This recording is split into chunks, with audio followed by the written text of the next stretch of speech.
Get ready for another exciting edition of Wrestling News.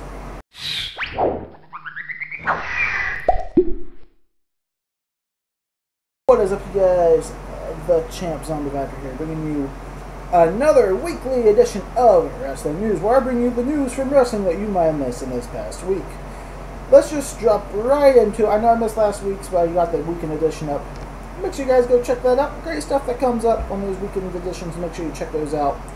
Remember to always like, comment, and subscribe. But let's jump into it. Unless Brock Lesnar fails a drug test the day of SummerSlam, Brock Lesnar will still be able to compete. If you guys may not know, he did fail his second drug test this week. And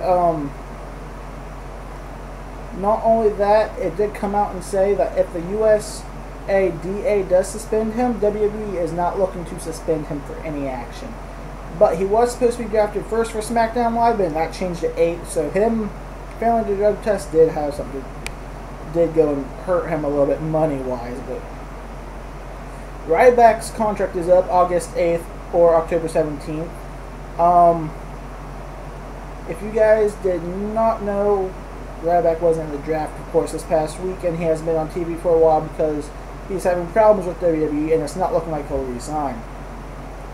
On SmackDown Live, actually, there was a fight backstage between Sin Cara and Gotch, and this does not appear to be a storyline thing at all. It legitimately seems to be a legit fight. We don't know the complete details of it yet, like why it happened. But Sin Cara getting a little bit feisty. Gotta love it. Cody Rhodes to be at Ring of Honor Final Battle on December 2nd. That's right, you guys. Cody Rhodes to make an appearance at Ring of Honor. That will be amazing to see Cody Rhodes in a company that will actually push him. News from the draft. Big Show was drafted his 6th time this year. More than anyone else in history. Get that through your head. The Big Show has been drafted more than anyone else. Out this week, not only was it the draft, but also new announced teams was announced.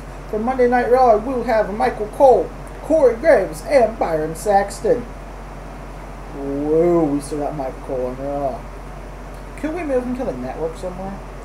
Anyway, SmackDown. We have Rolio, JBL, and Otunga. On main event, Tom Phillips will be joined with Otunga, and on Superstars, Tom Phillips will be hosted with Graves. Jerry Lawler and Booker T will be on the Raw and SmackDown pre-show. They moved Lawler off of main screen TV probably because of his actions with the domestic violence I reported a few months back, and put him to the network show. Referee Sean Bennett, which if you guys did not know is a referee from NXT, he will be moving up to Raw. You guys, Luke Harper is still months away from returning. That's probably why he was not even thought about in the draft. SmackDown's ratings, though. SmackDown ratings was 3.1 million viewers. Last week it only brought in 2 million viewers.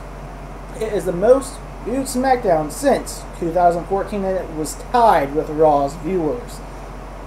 And it was a bad show. Like, the matches wasn't bad, but the draft just felt unspecial. I'm not saying that SmackDown got gypped.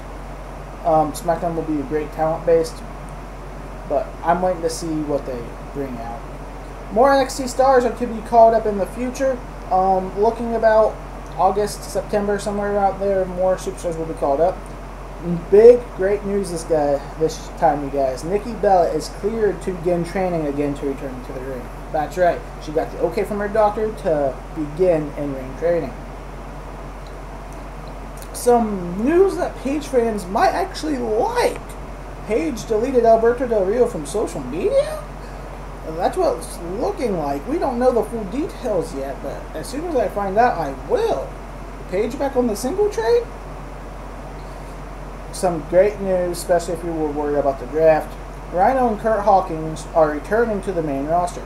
Both set to be on SmackDown Live, and more people are rumored to return. One of them is Jinder Mahal. Now, I went through the whole draft, and of course everyone was upset that no one's returned besides Neville. Like, no big surprise pops. Like I explained to people, it will probably be this coming week. If you guys do not remember Kurt Hawkins, he was one of the Edge heads with Zack Ryder. So you never know. I think they're looking to build the SmackDown roster up a little bit more. You guys, I know you're not sour. I know you guys are not sour because Bootio cereal is officially a thing. Yes, you can officially buy your own thing of Bootio cereal that's not a t-shirt. We got first news on pay-per-view this week, you guys. WWE Backlash to be set on September 11th as an SmackDown pay-per-view, and it's probably a network exclusive. That'll be nice. They said that there would be 2 different pay-per-views, or at least they hinted at it. This would confirm it for sure. Also, just came up a little bit ago, you guys. Make sure you guys go check out the WWE Network because new logos for Raw and SmackDown Live have been posted. They look kind of generic, but they ain't bad. They ain't bad. So you guys, let me know what was your favorite moment of the news this week. Tell me what upset you the most about the WWE Draft. Until next time, watch Crack-A-Lack and Zombie Snack, and catch you later.